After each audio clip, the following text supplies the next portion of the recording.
You are a member of a task force. You will be given several situations to handle. Explain what you do. On March 1st, 2016, at about 200 hours, the Central Utah Correctional Facility in Gunnison, Utah, reported a disturbance involving members of two gangs totaling 42 inmates. So first of all, I would contact the Bureau of Prisons and let them guide us through what is going on and what they would like us to do. The gangs have connection to Mexico. I would contact the Department of State and the Diplomatic Security Service and the Aryan Brotherhood. I would contact the Department of Homeland Security to prevent insurrection or comfort and aid given to anyone aforementioned. There are also missing 3 inmates. The inmates have been taken over to the Aspen housing unit and are demanding to meet with the governor of Utah, or they will kill 22 inmates that are locked in their cells. Obviously, we would not let them meet the governor. We would secure him and have him be in a secure position when contact his protection services. We'd investigate who these people are, find out what their connections are to Mexico, to inner prison, what their crimes are, find out what legitimacy they have and how they can actually kill these people. We would survey the area, establish contact, and negotiate with them, and if necessary, take lethal force. And we'd lock down the prison before all of that. 3 inmates are taken. The 3 federal inmates are Joe Louis Stenza, Jason Derek Brown, and Glenn Stewart Godwin. And coincidentally, all these people have been on the Federal Bureau of Investigation's most wanted list, top 10. Glenn for escaping Folsom, Joe for rape, murder, and invasion of Mexico. So we could definitely, and both him and Glenn have connections to Mexico, and Jason for murdering an armed bank thing. Yeah, I forget what they're called, but one of those cars that go around. They shot and killed the guys and stole the money. Then the next situation, I'm guessing, it's going to be related. About 1,200 hours on March 5th, 2016, Ephraim Police Department reported that Zion's bank robbery was robbed and the 2 hostages were taken. Obviously, at this point, I'd contact the FBI, and if there's hostages, they'd probably send out HRT, the hostage rescue team, to take precedent. They would be in charge, obviously. Let's see, where else am I? So we have Linda Jones and her 5-year-old daughter, Mary, as the hostages. We would see what their connection is to these people, see if there is any. Hopefully not. Probably not. We would connect what they were doing at the bank and what circumstances were around this. And then the individuals involved in the robbery are Jason Derek Brown. We know this guy already, wanted. He has a rap sheet of doing this, and it's probably most likely that he's going to kill Linda and her 5-year-old daughter based off of what happened previously. So we'd establish contact and make sure that doesn't happen. That'd probably be our first priority. Jason Derek Brown, Robert William Fisher. He's been known to kill his wife and his children, and arson. Alexis Flores. This is a new person. Alexis Flores is known for rape, murder, kidnapping. He's Honduran from Pennsylvania. Okay, so there's another connection to Latin American countries that way. So we would contact the Department of State and make sure that they have diplomatic connection with Mexico and all the different Latin countries, and that they will return these people. And the fact that he's kidnapping gives insight that they might kidnap the hostages and use them as leverage until the border, and then eventually rape and kill them. Bank robbers overheard.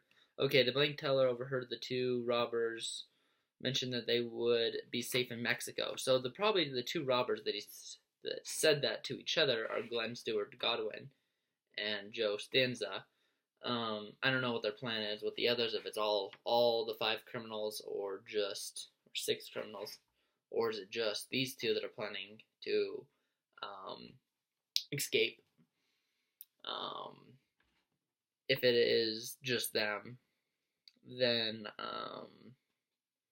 make sure that can't happen. Make sure that air marshals, everyone, border security is aware of their presence. Put them on the FBI's most wanted list.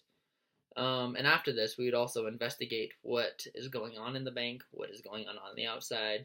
We would set up surveillance, establish a line of contact. We would give them resources, and this is going to be much like this next one, just minus the different diplomatic resources that we're going to use with the different nations. We would contact Interpol. We would establish a safe line, so we'd give them resources, and we'd establish that the hostages are still alive, that they're still capable, and we can communicate with them. And we would ultimately use deadly force if it is needed to be. We'd set up a secure sniper's position. We would be more calculated in what's going on and assess the particular situation. At about, let's say, 300 hours on March 5th, or I guess 6th, Mount Pleasant PD reported Wells Fargo and reported the hostages being involved. It was believed to be Jason Derek Brown, Robert William Fisher, Alexis Flores, Glenn Stewart Godwin, and Marlon J. Larry, and Joe Louis Stanza are involved. The hostages are Linda Jones. I'm assuming this is a different scenario. And can be seen in the bank. And her daughter can be seen in the bank. If it's not a different scenario, then what the hell is Linda's connection with these 6 inmates and criminals? But yeah, we'd basically do the same thing. We'd set up a secure line of communication. We'd give them resources to make sure they don't kill the hostages because they're a liability. We would negotiate as far as we could and take lethal force and assess the particular situation.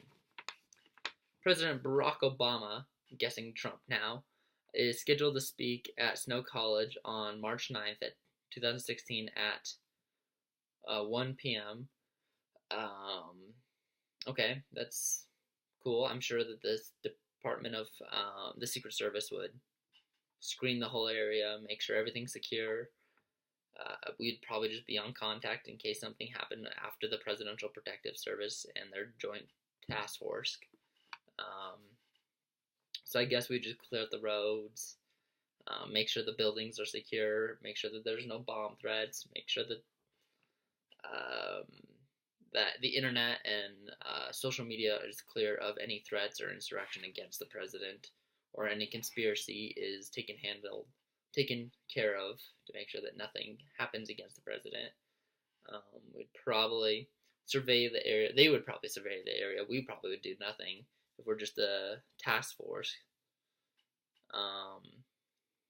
We'd probably just be on hand, and if something did happen, we would handle it, assess the particular situation. There has been a bomb threat phoned at Snow College, North Sanpete High School, and Richfield High School, and Senior Valley Hospital in Richfield and Sanpete Valley in Mount Pleasant. I would contact the Department of Education, make sure that they are aware of what's going on with the different high schools, and especially the college, as they are under Title IX and the different Department of Education's resources, I would contact state authorities and make sure that they understand. And if it's a bomb threat, I would contact the FBI, and maybe possibly alcohol, tobacco, firearms, and explosives. I would also and then it says it is believed that Barjam Asalani is involved. I'd contact the FBI and the Joint Anti-Terrorism Joint Task Force and the Department of Homeland Security. We would see what the connection is, we would investigate, and we would secure the areas. We would make sure that no one's in the areas. We would search the areas and make sure there are no bombs. We'd probably take special canine units, and we would probably close major businesses and make sure that there are no other targets, and flood in different police agencies so that something like that could not happen.